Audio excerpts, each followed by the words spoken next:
my working definition of mindfulness, I mean, this is good, and I think it's wonderful for us to have as clinicians.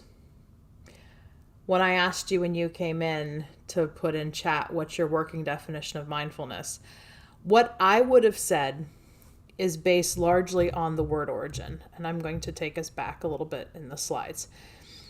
So mindfulness, because I do think as much as it has been modified and secularized and made more palatable for folks in secular settings, and we're going to be discussing and unpacking how to do that even further, I do think it's important to honor the origins here.